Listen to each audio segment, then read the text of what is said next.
Amis panafricains, bonsoir. Dans la nuit de lundi à mardi du 3 novembre 2020, la CEI, Commission électorale indépendante, a proclamé vainqueur à l'issue de l'élection présidentielle du 31 octobre dernier Alassane Ouattara qui a obtenu 94,27% des voix. Une élection émaillée de violence ayant causé au moins 100 morts depuis l'annonce de la candidature de Alassane Ouattara.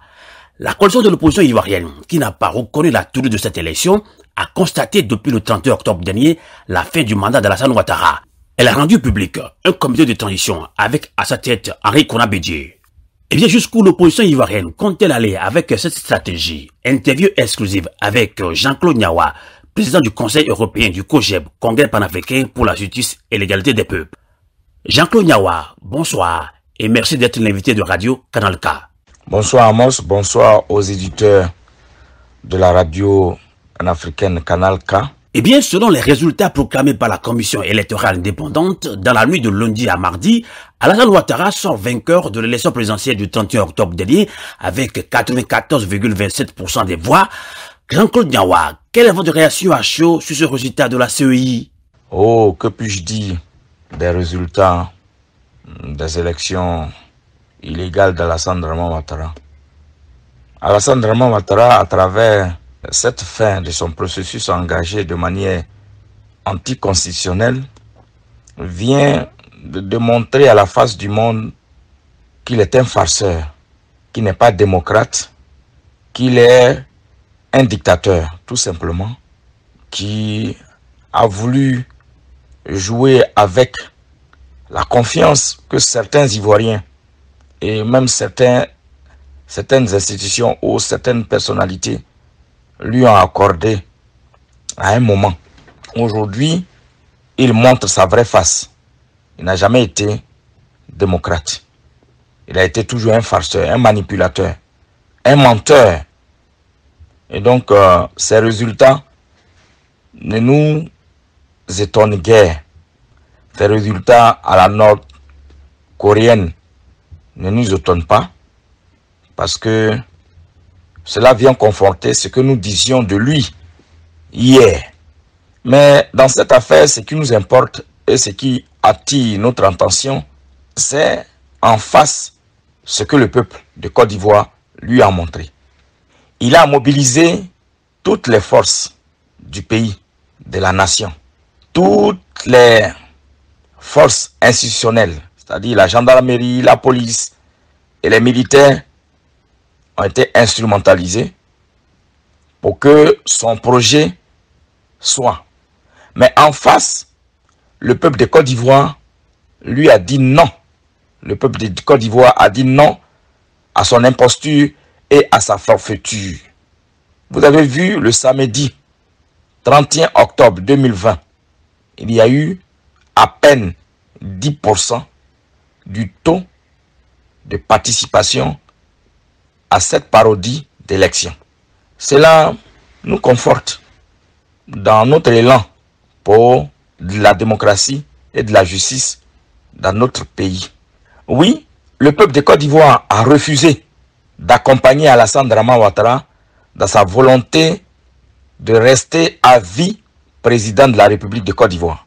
C'est cela qui mérite notre attention aujourd'hui. Donc, ces scores à la soviétique ne nous intéresse plus. Nous félicitons l'opposition aujourd'hui qui a pris ses responsabilités et qui a transformé la volonté du peuple de Côte d'Ivoire en une réalité politique pour la mise en place d'un conseil national de transition. C'est ce qui est important pour nous.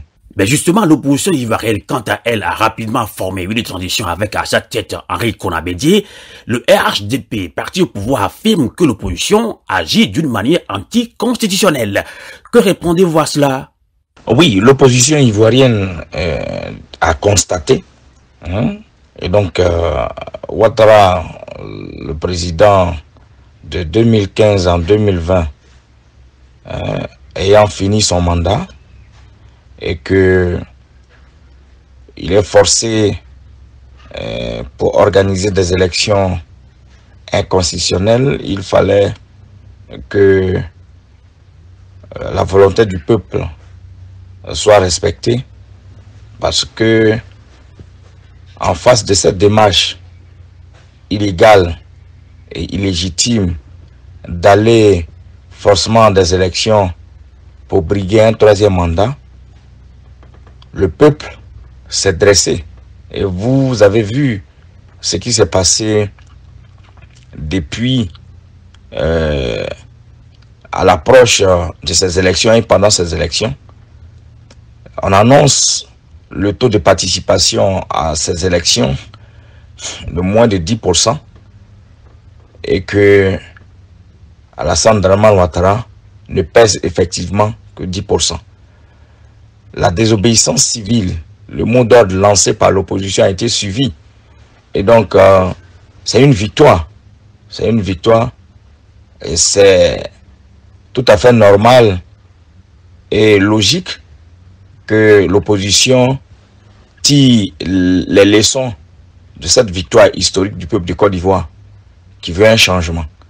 Étant donné qu'il y a une vacance du pouvoir, il faut rapidement mettre en place une équipe dirigeante pour que la Côte d'Ivoire puisse retrouver la voie de la stabilité. Le RHDP, oui, je dirais même l'opposition, parce que depuis la mise en place du Conseil national de transition dirigé par le président Henri Konan Bédié, Alassane Dramane Ouattara est un opposant donc avec son parti politique. Oh, il parle d'irrégularité, il parle d'anticonstitutionnalité de la démarche de l'opposition d'hier. Mais je pense que ce n'est pas avec Alassane Dramane Ouattara et son régime qu'on parlera de ça.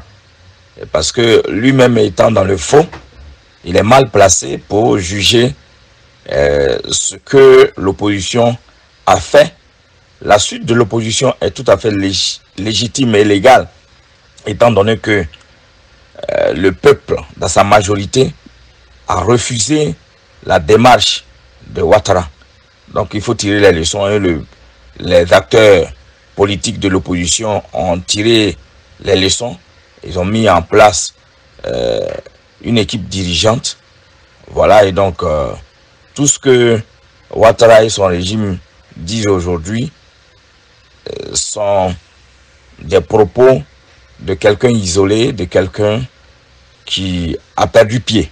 Ainsi donc, le bras de fer est lancé entre Alassane Ouattara et la coalition de l'opposition ivoirienne, mais avec la mise en place de cette transition de crise, jusqu'où l'opposition ivoirienne compte-t-elle aller, Jean-Claude Niawa?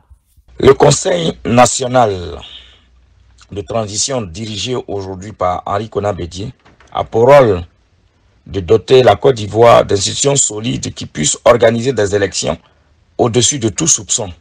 Ce conseil aura pour rôle d'unifier la Côte d'Ivoire, aura pour rôle d'apaiser le climat social, aura pour rôle de faire revenir les exilés politiques, aura pour rôle de libérer les prisonniers politiques et de faire entrer le président Laurent Gbagbo et Charles Blé Goudé, qui a quitté, mais reste encore pour des raisons qui nous sont absurdes à l'extérieur de leur pays. Donc, le Conseil national de transition prendra toutes les dispositions pour que la paix revienne en Côte d'Ivoire. Au stade de mon propos, je voudrais d'abord féliciter le président Henri Konan Bédié, B86, pour le choix que tous les acteurs politiques de l'opposition ont porté sur sa personne. Et puis féliciter cette transition qui a annoncé. Je voudrais aussi demander à toutes les forces vives, progressistes, démocratiques dans le pays de soutenir cette transition afin que la Côte d'Ivoire renoue avec la paix et la stabilité, gage de prospérité et de développement.